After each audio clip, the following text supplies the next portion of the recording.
All right, welcome to Labs Live. Dave, Toby, how are you doing? Fantastic. Excited for this episode. I would ask Toby to play us in, except for we had a heated debate most of today, and he will not play us in. He refuses to play even Jaws. So, because of that, he said that he owes us a Toby dollar or a Toby buck that we can redeem anytime we want, even on the show. Accurate, Toby? Yeah, that's accurate. And you said that you would even eat a pickle on the show, which is the number Just one thing one you though. hate. Yeah, just one. Just one. Just one. Well, but if we earn more Toby bucks, can it be more pickles? Yes, yes, yes. Okay. Wow. All right. Well, I think that's a risk on your part. So we're gonna see. We may redeem, we may not. But either way, all you had to do is play the Jaws theme, and it's okay. It's fine. All right. Welcome to Labs Live. Very special episode. We're really excited. Before we get into it, make sure you go to our social channels, LinkedIn, YouTube, Twitter, Instagram, all of those. Like us, follow us. You'll get notifications when we have these shows. We are paying attention to comments coming in, and we're happy to answer those when we can. And we encourage you to ask questions. This episode is all about the why, figuring out why you should build something, avoiding those shiny objects, and then ultimately having to sell to stakeholders. We all have bosses, right, Toby? We do. Right. That's why your Toby buck might not be worth anything. But we all have bosses, and we all have to sell into our bosses and sell those ideas. So without further delay, today we're joined by Orchid Bertelsen. She is the head of digital innovation for Nestlé USA and pretty much has to live through probably an inundation of ideas. Inundated? That's the right word, right? Can you even add Asian on that? I don't know. It doesn't matter. But we're going to bring her in. Orchid, welcome. Thank you for joining us. Well, thank you for that intro. I was going to say that I'm very excited to be here, but that's when I thought Toby was going to play me in. So now I don't even know. Well, Orchid, what we'll do is he offered the Toby buck to Dave and I, but we will pass that on to you. Oh, so in any future episode, if you want to comment and redeem your Toby buck, I think he's okay with that. Is that accurate, Toby? That is accurate, yes. That's great. Who knew Toby bucks? Like, it's going to beat Ethereum. It's going to beat Bitcoin. I mean, that is the currency of the future. There it is. I mean, who wouldn't want that? Anyways, okay. All right. and Lauren already commented trying to understand the conversion of Toby bucks to Stanley nickels. It's probably an age-old debate that we will never be able to. It depends on the price of gold, I think. Exactly. Yeah, we should get it back on the gold standard, and then that way we can really assign value to the buck. All right. So if you are unaware, if you are hiding under a rock, Nestle is they make some things. They make a few things. I mean, you can pretty much wake up in the morning, have a cold brew from Chameleon, add a little coffee mate, maybe have a Hot Pocket for lunch, wrap it up with a DiGiorno for dinner, and then have a Toll House cookie for a dessert, right? So your whole day could be covered with Nestle. Yes, absolutely. No, yeah, it's funny. With Nestle, we are the world's largest CPG. We have about 2,000 brands worldwide. And as part of Nestle USA, my portfolio, I like to call it the human adult food portfolio because we've got Gerber, we've got Purina, but that's not what I'm working on. What I'm focused on is a collection of about 40 brands. So you already named, some of our most beloved ones. I would add Buitoni, Nesquik. I mean, there's all kinds of brands who you probably, enjoy, hopefully, regularly that are part of the Nestle family. So it's really fun to be a part of that because, all the different brands have their own communities, have their own challenges. So every day is a little different. But yeah, so about my role. So I've been at Nestle for about 5 years. I came in as the digital strategist for our ice cream division, which at the time consisted of Haagen-Dazs, Skinny Cow, Drumstick, again, like really amazing brands. And we actually divested that business at the beginning of this year. So about 3 years ago, our CMO at the time created my current role for me. Because when you have a portfolio of about 40 brands, I mean, everybody's off running their own test and learns, right? They're working with various agency partners. They're testing whether it's new ad formats or just emerging tech. And it's great and that there's a lot of activity. But I think the downfall of a model like that is that there's no, you don't share the learnings, right? And so when you have a corporate group that's that large, like you could be testing the same thing on various brands and trying to learn from each other, but you just like have your day-to-day and you just don't really think about it. So my role was created to say, all right, what is our, overall Nestlé USA portfolio strategy? What are we going to look at? How do we think about this emerging tech? And then which brands do we test it on? And we've talked about this before with those of us, on right now, is that the challenge isn't when your pilot fails, because then you just write a wrap-up report and you're like, cool, we tested that, we learned some things and we get to move on.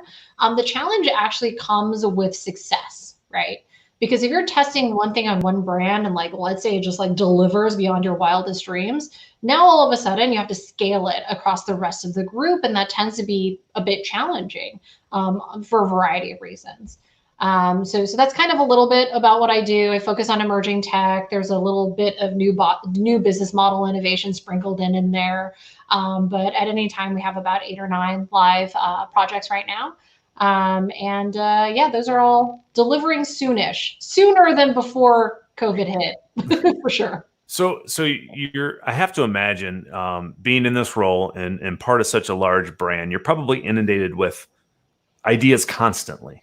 Right. Mm-hmm. How do you approach those ideas? I mean, it's one of the slides you had showed us earlier was the great quote from Gordon Moore of change has never happened this fast before, and it will never be this slow again. Yep. How do you utilize that? What was that now? And that was in 1965. Wow. How do you so this mindset, how do you apply that to the fact that everyone has an idea? You're in charge of so many brands. How do you use this to filter some of those ideas?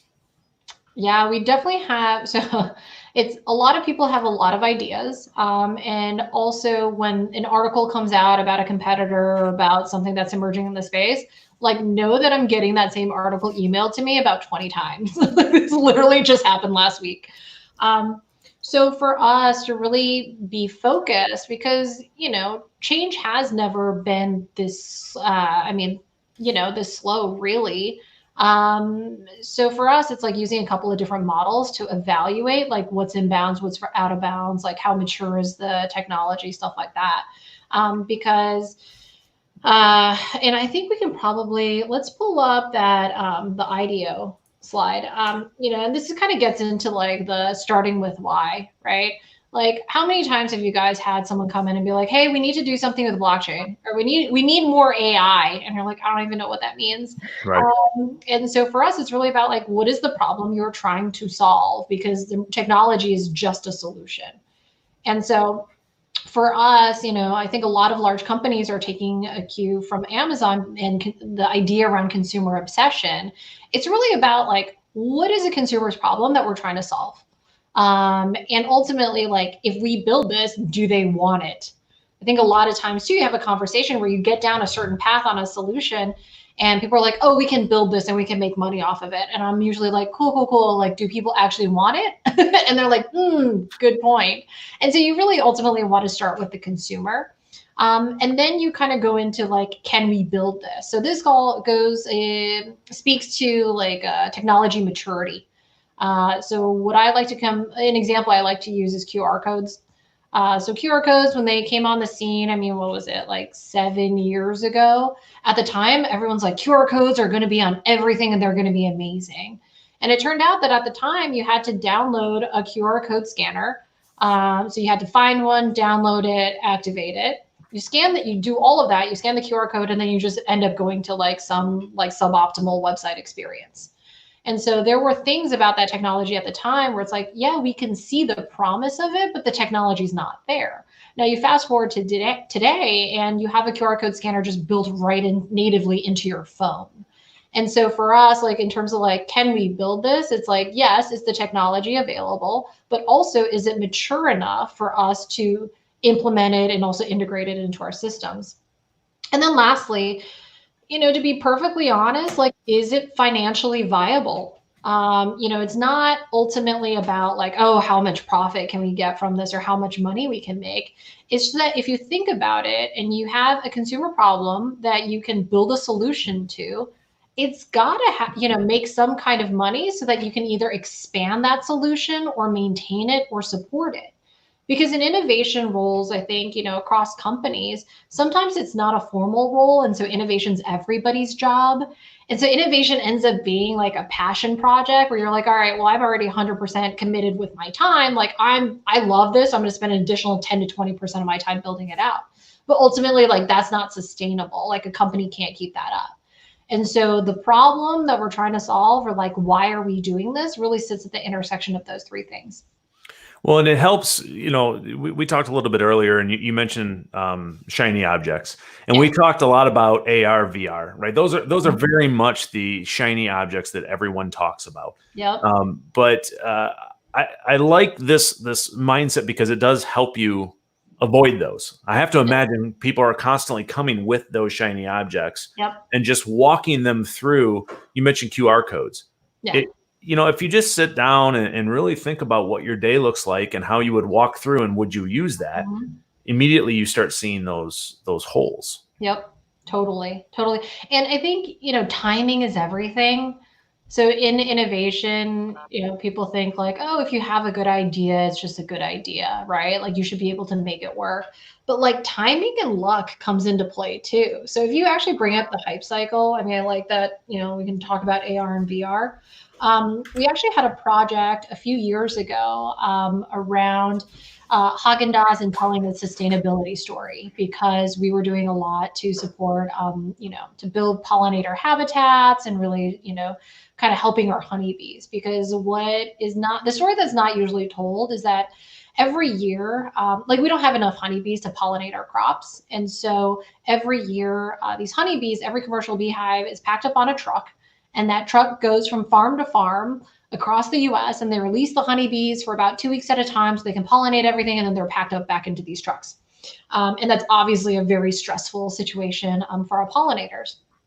So at the time, we work with an almond orchard in California. And if you've never seen an almond tree before, it's kind of like a cherry blossom tree. So in the spring, when they all bloom, it's like really the most beautiful thing that you've ever seen. And, we decided to plant hedgerows for year-round habitats for our pollinators so that we didn't have to go through this like trucking process and create stress for them. And at the time, we're like, all right, well, this is an amazing story. We really want to bring awareness that this is a problem and that, there are solutions that everybody can contribute to. So what is the right medium to tell that story in? And when you think about truly immersive experiences that are essentially like a transportation or not, transportation device, I think VR comes to mind. Yep. So we built something with our agency partner at the time, Reach, based in Santa Monica. We had these like drones flying over the almond orchard capturing footage. And we really told the story from the bees perspective. So think like Magic School Bus, right? And we got a grant from HTC because our project aligned with UN sustainability principles, and the project was announced at Davos. I mean, it was all very cool. But ultimately, I think our timing was a little off, because when you think about content distribution and that VR headset ecosystem, it just wasn't there for mass adoption. So that's something where I'm really proud of that project. But if you just get the timing a little off, it's kind of the difference between amazing adoption and just a couple of cool headlines, right? And so we tend to use, and why I wanted you to bring up this Gartner hype cycle, is that every emerging tech moves along this line, or moves along this curve. And so innovation triggers when it comes on the scene. Peak of inflated expectations is usually when the tech media writes about something.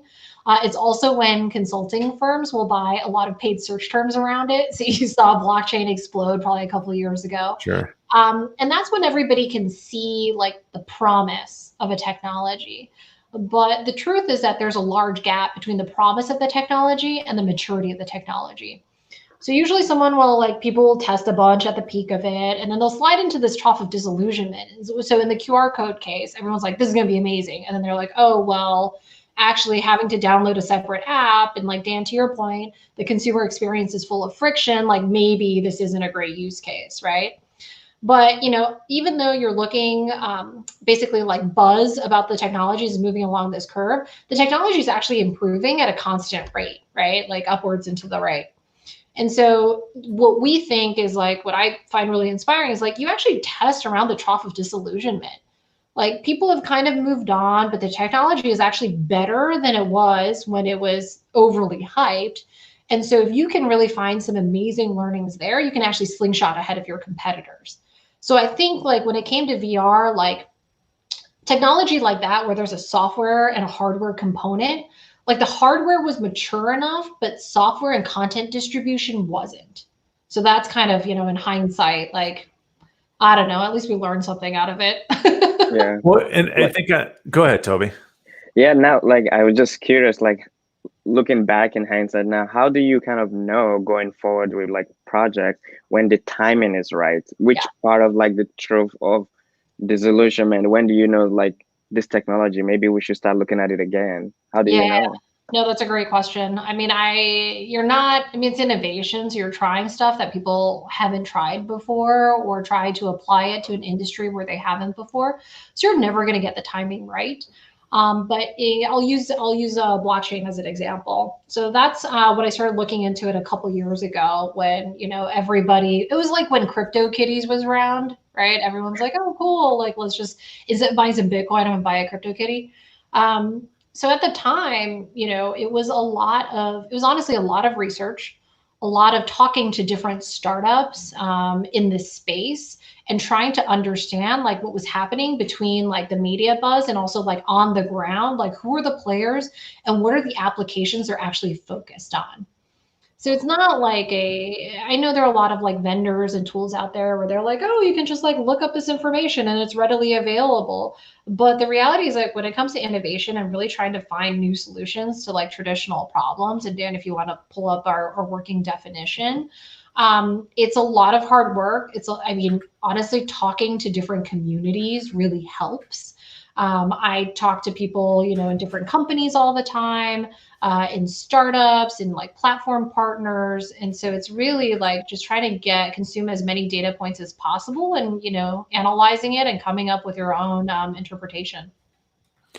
Well, so we do have a. Sorry, it's the definition slide for digital innovation. Yeah, that second one, Dave. Oh, yeah. Oops. Or third, I mean, yeah.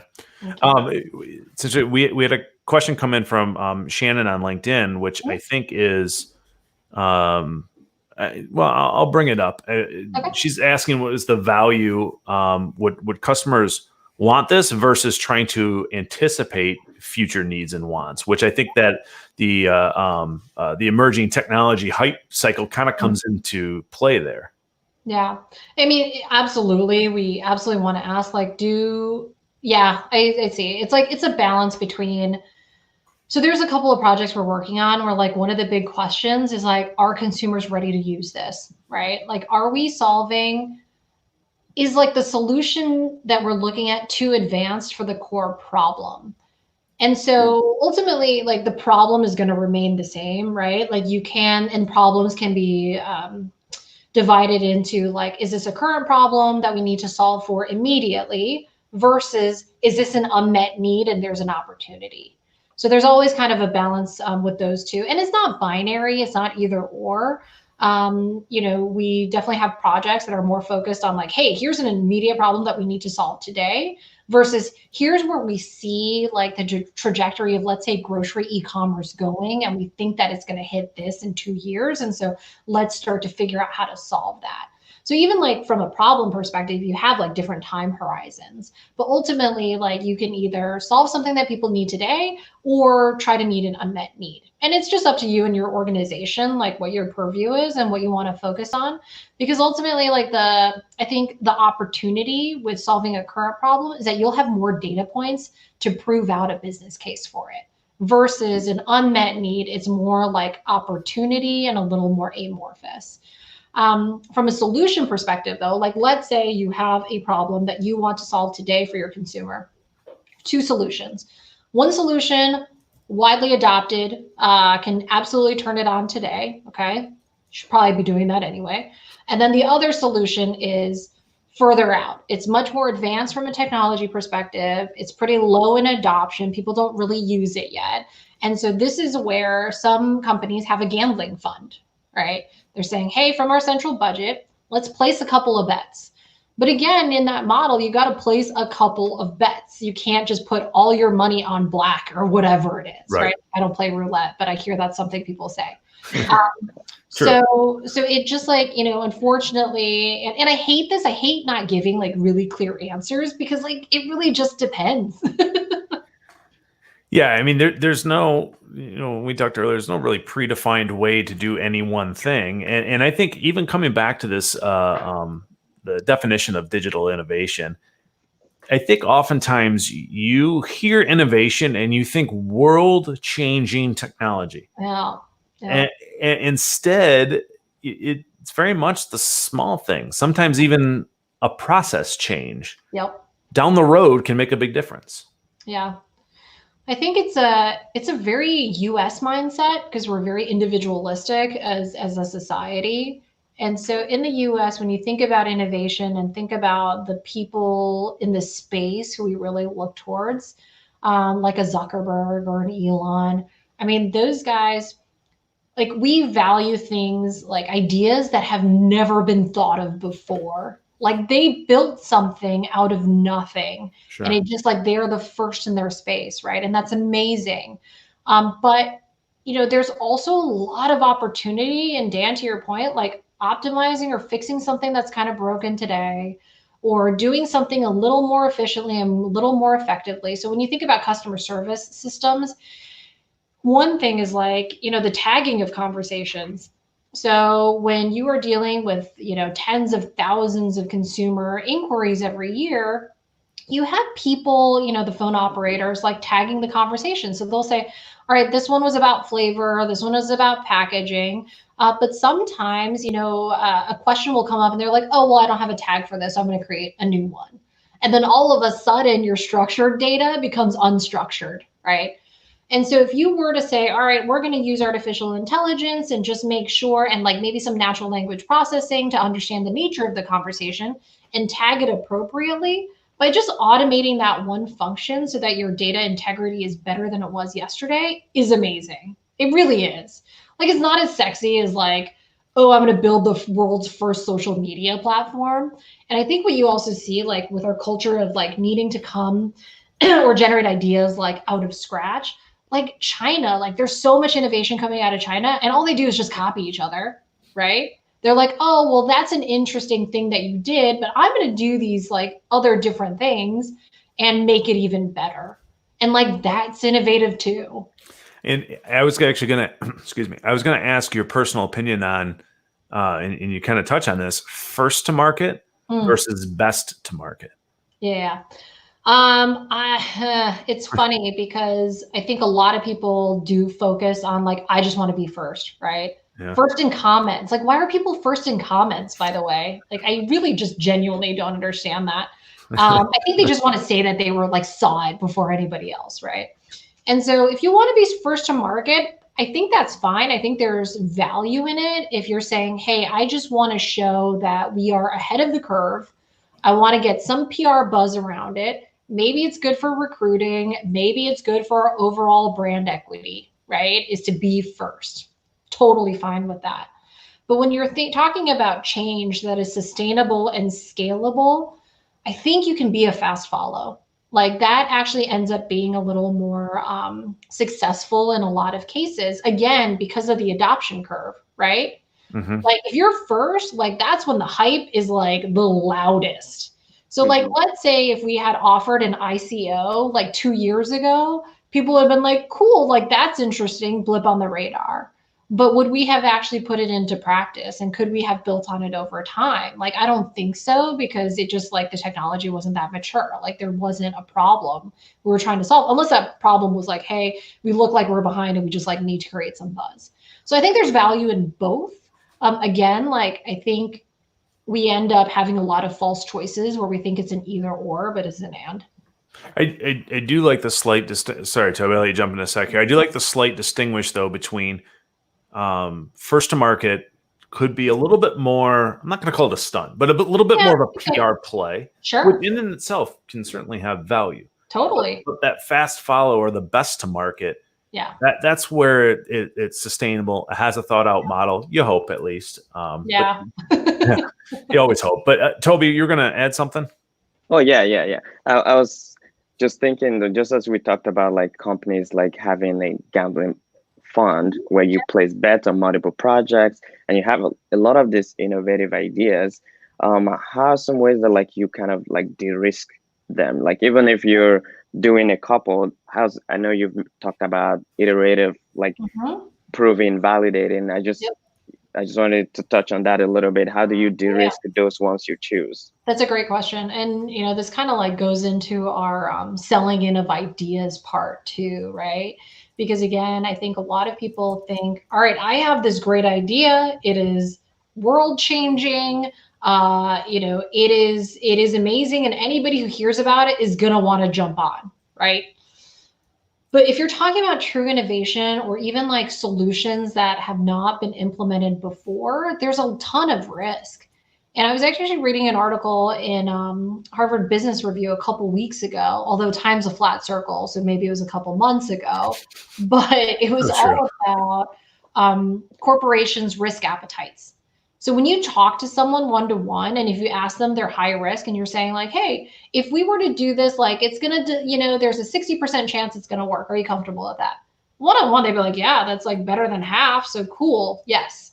But when you actually do that in front of a group, or like if you look at their actions, it's actually more like an 85 to 90% success rate that they're looking for, right? So they think they're higher risk than than what their actions say.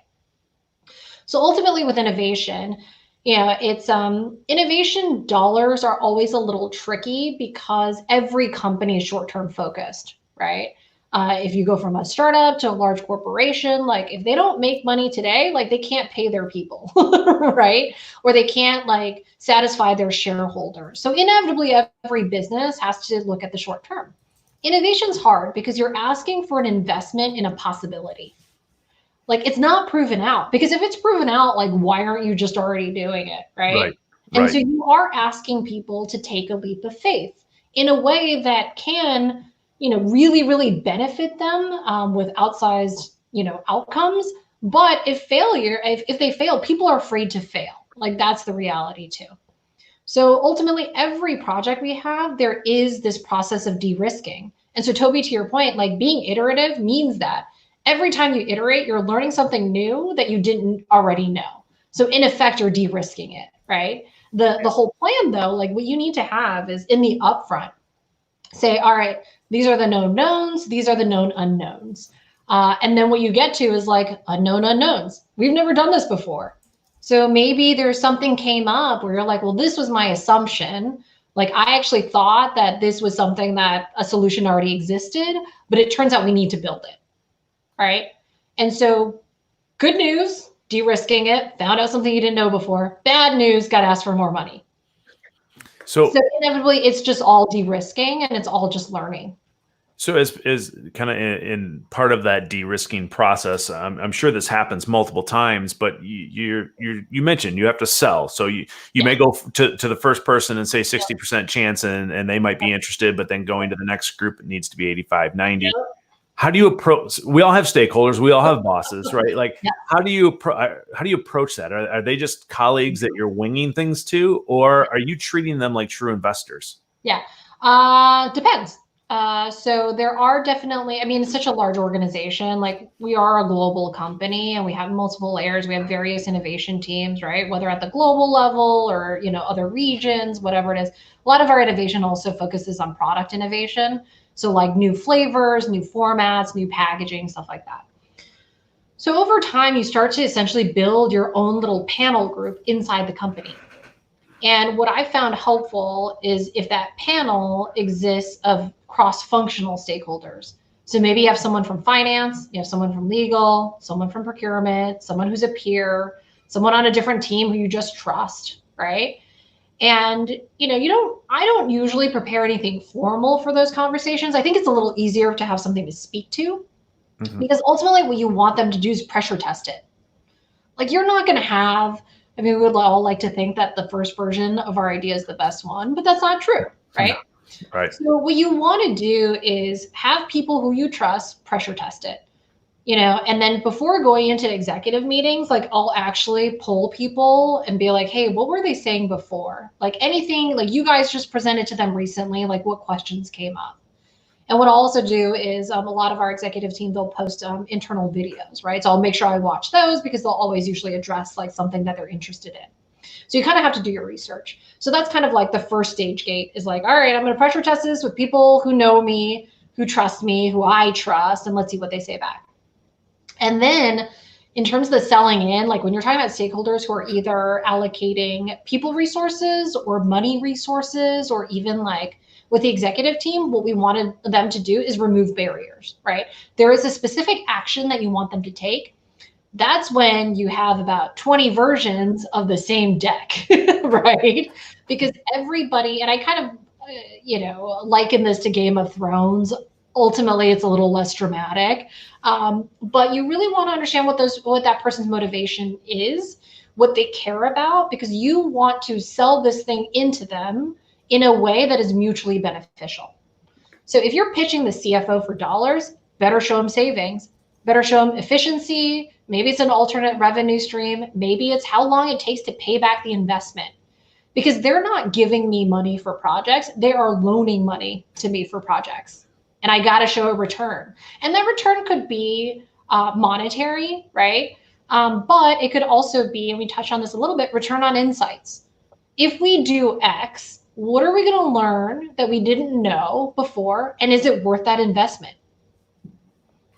So yeah. We talked a little bit beforehand, and you talked about kind of watching some people that will pitch an idea and just assume that because it's a great idea in their head that everyone will just see it completely the way they see it and love it. And what did you call it? You say, thanks for your excitement? Is that what it was? Yeah, totally. When someone's like, they'll pitch you something. I mean, I've seen this a lot. I've seen this before. I've done this before where you go in and you're like, this is so obvious. I feel like we all have. I'm going to say yes. I have literally never had a meeting where I pitched something to someone once and they're like, yes. Honestly, except for like maybe my boss, because he's like, he sees the world similarly, right? Sure. But you kind of have to say, and when someone comes in and they, when they haven't pressure tested their idea, right? Because like one of the first questions too is like, hey, did you talk to anybody about this?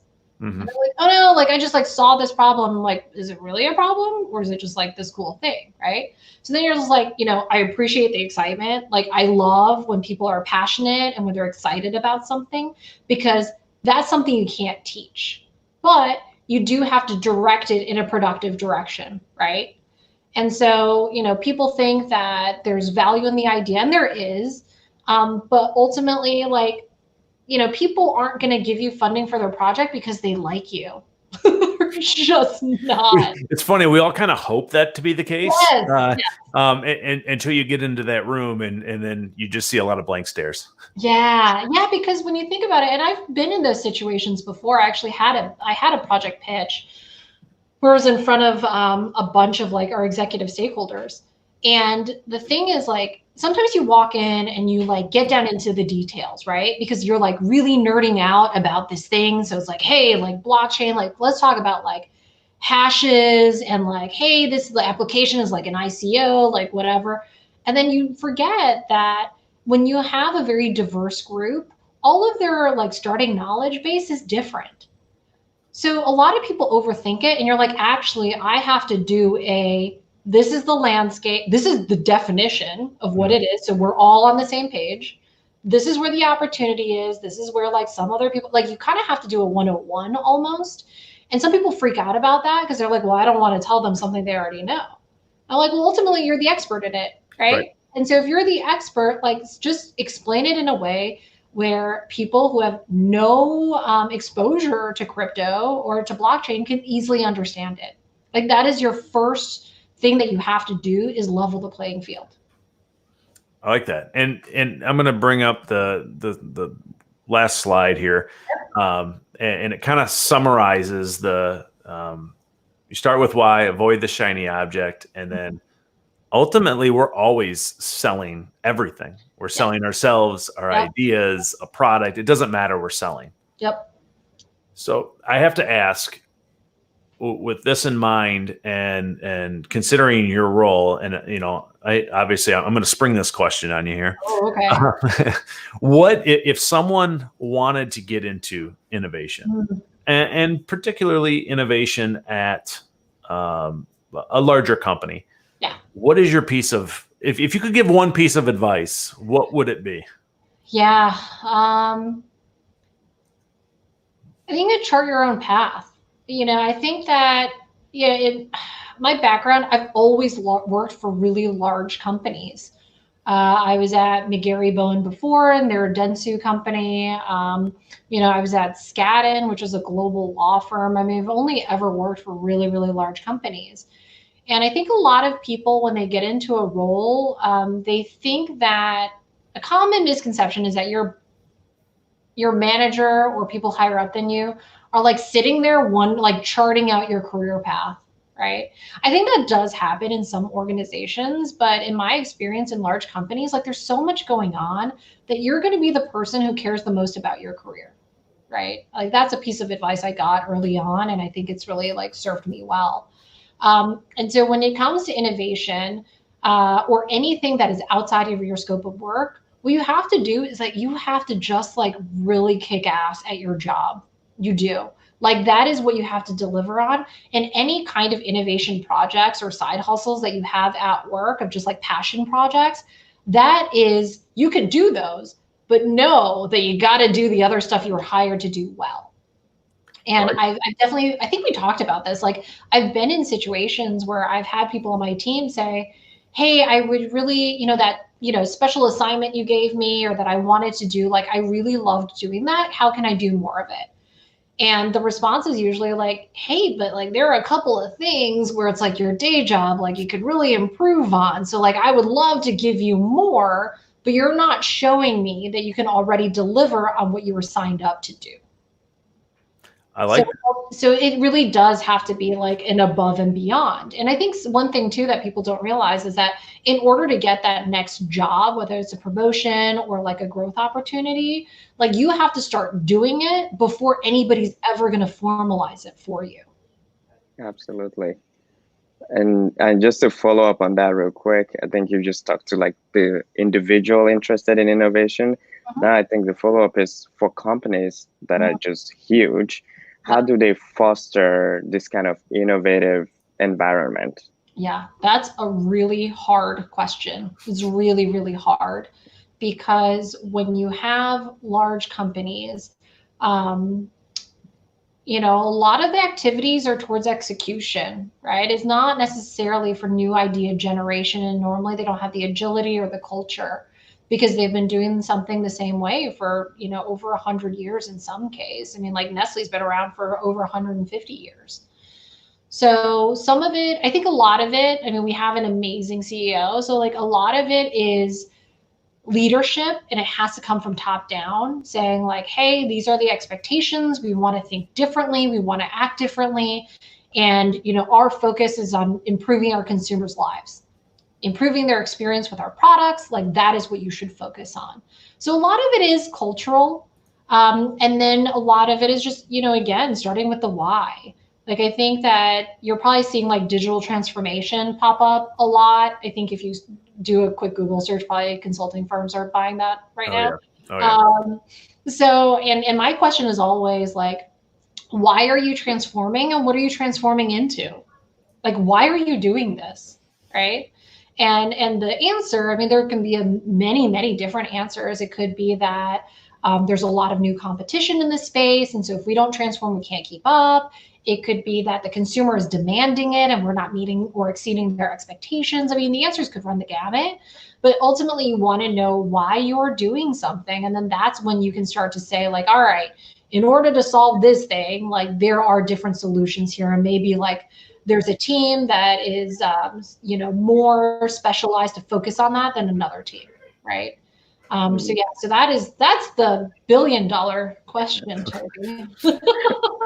Well, and I'll ask one more question before we wrap up, and it's both a follow up to Toby's question of trying to get large companies to be innovative, but also builds on something that we had talked about. I think it was last week. Oftentimes with large companies, they say, "Well, we already have this model, so we can't do this or that." Yeah. Is it an or is it an and? Yeah, it's an and what you can do too is what I call the it's like how you sell in insurance policies. It's not the cost of doing it, but it's the cost of not doing it, right? I like that. Yeah. So what you can do is like, and data is your friend. Like I know that innovation tends to be more of a creative endeavor, but people, again, like just because someone's not going to fund you because they like you, although I think that does happen. It just hasn't happened to me. We're funding Toby's ideas at all times. We like Toby. Yeah, I mean, that makes sense. But he's getting paid in like Toby bucks. So yeah, right. Yeah, exactly. It's really valuable, Toby. Enjoy your paycheck. You're welcome. But yeah, I mean, for when people say we already have a group dedicated to it, or we're already doing that, again, do your research. Like if it is a cross-functional group where you're like, I see an improvement in how they do business, like you should talk to them first to validate that. like how annoying is it to go in and pitch an idea and be like, I don't think what they're doing could be better. It's like, did you talk to that team? I was like, no. Like, okay. So do your homework and like data is your friend. And just really think about how you're selling it through and how you're positioning the project. All right. Well, Orchid, thank you so much for joining us. We really appreciate it. This has been a great conversation. We're really passionate about understanding the why as well, making sure to focus on the right things when being innovative, and that your idea doesn't need to be world changing, which is really important. Because you joined us today, we are passing that Toby buck on to you.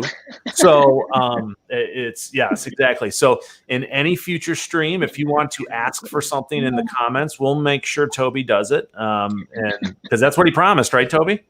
Yeah, yes, absolutely. Okay, so Toby, what I'm listening to on Spotify right now is just a playlist of the most popular songs on TikTok. Oh, wow. So I may request a medley of some kind. I'm putting it out there so that you're prepared. Okay. So I stay ready, so I don't have to get ready. It's not going to be like as easy as Jaws. Okay. Like is way more valuable than that. But if he bails out on a tune again, he might end up owing you another Toby buck. And then Toby, okay. Oh yeah, this is like Stump Toby. Okay, great. We'll put it right on the blockchain, Toby. It'll be perfect. We'll make sure that we don't replicate them. It's a Toby coin. I would probably buy a Toby coin. ICO incoming. Yeah. All right. Well, Orchid, thank you. As we wrap up, don't forget to go to our social channels, subscribe, follow, all of those good things.